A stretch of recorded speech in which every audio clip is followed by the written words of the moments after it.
Isa akong computer engineering graduate at nagtatrabaho ako sa isang bank company bilang isang software engineer. Naranasan mo na ba yung ganito? One day, pumasok ka sa work.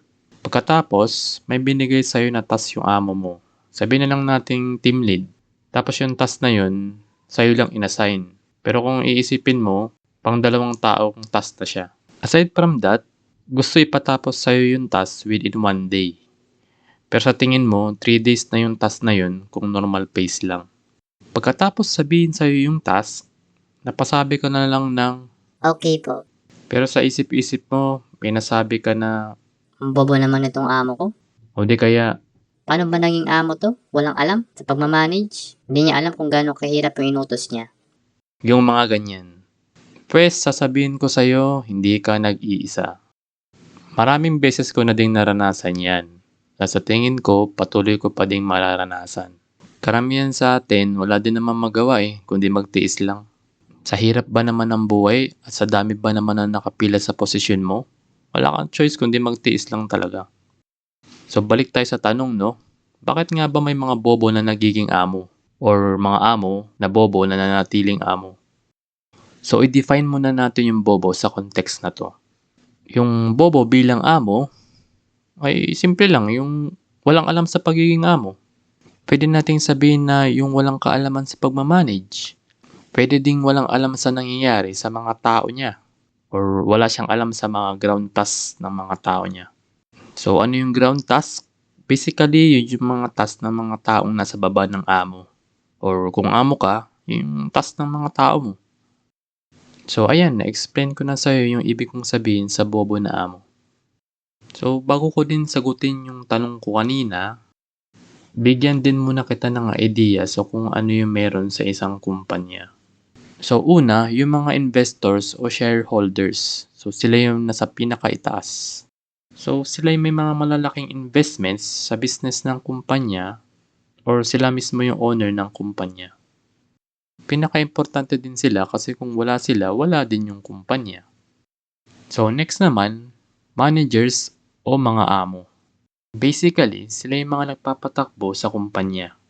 Siguro, isipin mo na lang starting sa pinakamababa, no? Team lead, until sa pinakamataas, no? Yung CEO. And then lastly, yung mga ground workers, no? Sila yung mga nasa baba, mga tagagawa ng mga ground task. So, yan tatlo lang na yan. Hindi ko na papakomplikaduhin. So, yan sila. May kanya-kanya sila mga main personal objectives o goals. So, sila investors, basic lang yan. Pera. Siyempre, yung mga ininvest nila na pera, gusto nila mas lumago pa yun. ROI, Return of Investments. So, gusto nila na lalo mag-grow yung company nila para mas madaming pera. Sa managers naman, gusto nila yan bonus, promotions. So, mataas na bonus means mas madaming pera. Tapos yung promotions, syempre mas gusto nilang umangat sa organization. At ito naman sa ground workers. So, bilang ground worker din, no, ang gusto ko lang, mas mataas sa sahod. At syempre, yung work-life balance. Sa mga kapwa ko na ground workers, no, yun lang din naririnig ko na gusto nila. Ngayon, ito na ang problema. Kapag ang bawat isa sa kanila, pinush yung personal objectives at goals nila, ay meron isa sa kanila na maaapektuhan at hindi magiging masaya. Testingin natin. Try natin sa investors. So, kapag gusto nila mas malaking revenue, kailangan bawasan nila yung mga bonuses ng mga amo or managers, no? Which is madalas hindi nangyayari kasi nag-uusap-usap sila yan Or kailangan bawasan nila yung mga pinapasahod sa mga ground workers. So madalas yung ground workers, no, susulitin nila. So imbis na mag-hire ng 2 tao para sa task ng 2 tao, ibibigay lang nila sa isang tao. So goodbye na agad yung work-life balance. So next naman nating i-test yung sa managers. Kapag gusto nilang ma-promote, kailangan mapakitang gilas sila sa mga nasa itaas nila. So usually, sa mga nawi-witness ko sa mga ganyan, sinusubukan nilang mapababa yung mga costings sa mga projects o yung workforce. So paano nila na-achieve yung ganyan? So nagbibigay sila ng mga maikli or di makatarungang timelines. O kaya konting ground workers lang yung i-assign nila para sa mga tatrabahuhin na tasks or projects. Ang end up, kawawa na naman yung mga ground workers. Kasi kung malaki yung natipid nila sa costing, no? Matutuwa yung mga among nasa itaas nila. And sa bonus naman, syempre kung gusto nila ng mataas na bonus, so medyo sad ng konti yung mga investors dyan. Kasi bawas yan sa kita ng mga investors. Pero madalas kasi hindi nangyayari yung ganyan. So hindi kasing sad na mga ground workers. So lastly, itest naman natin yung sa ground workers. So anong gusto nila? Objective nila? So gusto nila mas mataas na sahod, no? Syempre lalagnatin ng mga investors sa ganyan. Kasi kung mataas na sahod, so it means na mas mataas din yung cost ng labor nila. At syempre, pag ganyan, alanganin na yung promotion ng amo, di ba? So, apektado yung managers. At next naman yun sa work-life balance, no? Naku, itetest pa ba natin talaga yan? Experience ako, no? Sa isa sa pinakamataas na amo sa amin, no? Tinanong about dyan, no? Anong naging sagot niya? So, ayaw ko makarinig ng tanong na may kinalaman sa work-life balance. Di wow, di ba?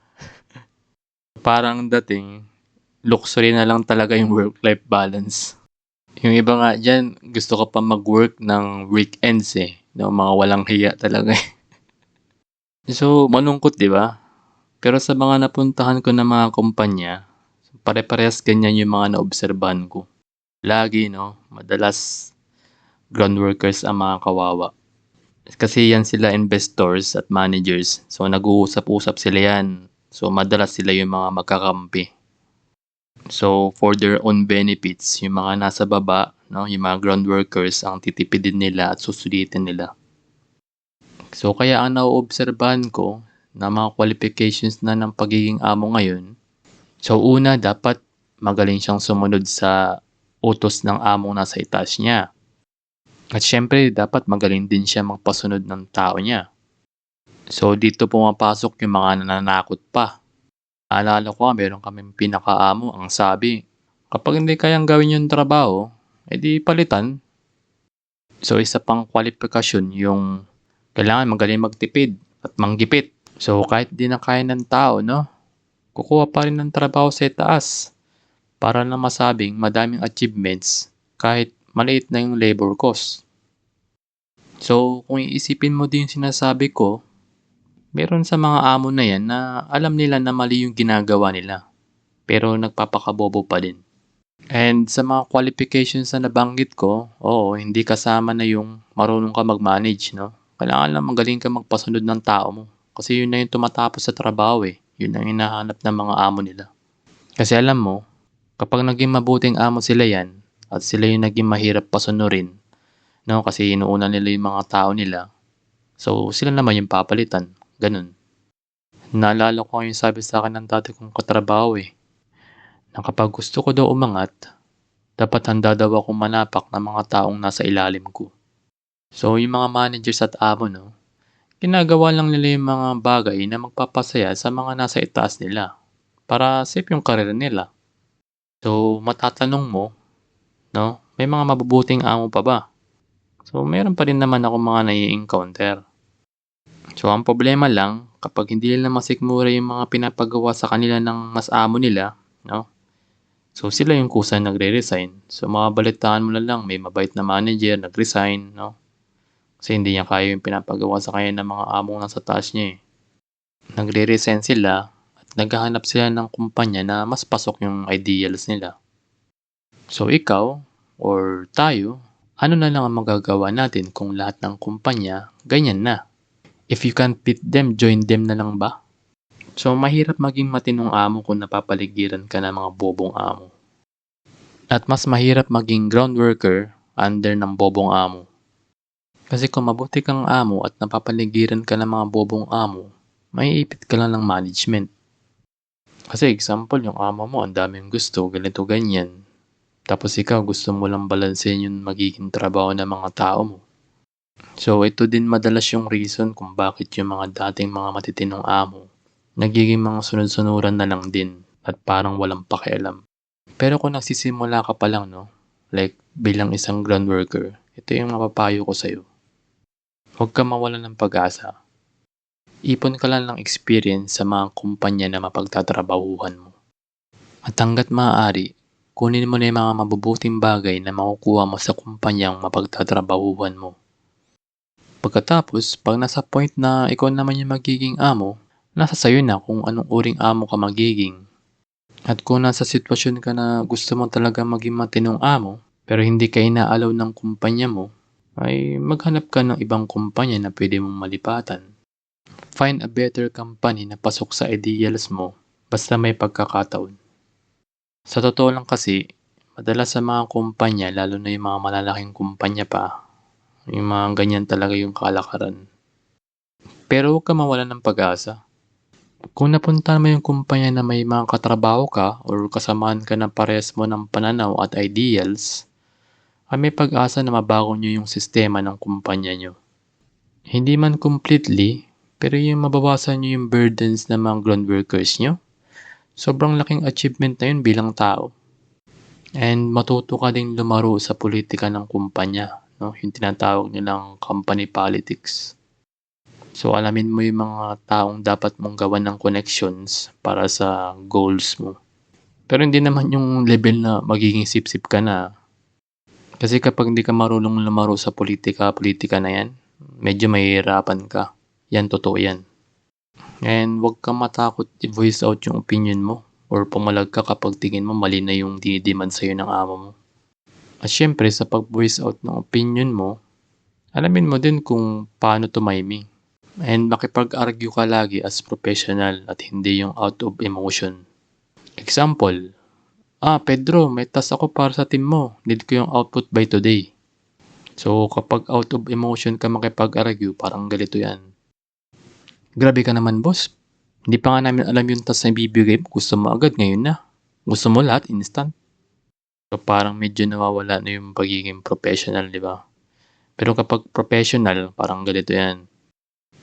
Boss, pwede bang i-assess mo na ng team ko kung gaano kahirap yung task? Kasi baka kapag nirush lang namin yan today, ay makompromise yung quality. So, okay ka lang ba dun? So, ganyan pagsagot ba? At huwag mong hayaang lagi kang api-apihin ng amo mo. Kasi kung tinolerate mo yung ganong pakikitungo sa'yo ng amo mo, hindi na nila babaguhin yun. Laging magiging ganun na sila sa'yo. And learn when to say no. No? So, hindi lahat laging yes pagdating sa amo. Kung ikaw, ground worker ka pa din, gaya ko, mahirap na masaya, di ba? Masaya kasi madami kang natututunan. Masaya kasi madami kang nakikilala mga tao. Kasi ground workers yung madalas umaalis or pinapalitan eh. Joke. Tapos mahirap naman kasi alam mo na, tayo yung slaves ng kumpanya. Pero huwag ka mawala ng pag-asa. So far, madami namang mabubuting tao na nag-work sa mga kumpanya. May mga magiging kaibigan ka at karami ka sa hirap at yung mga pwede mong pagrantan kapag bad trip ka sa amo, di ba? So yun lang ano. Kung may comment ka or tanong ka, i-comment mo lang, huwag kang mahiya. Okay lang din mag-rant ka sa comment na to kung bad trip ka sa amo mo. Sana may napala ka sa video na to at salamat sa oras mo. And see you on the next one.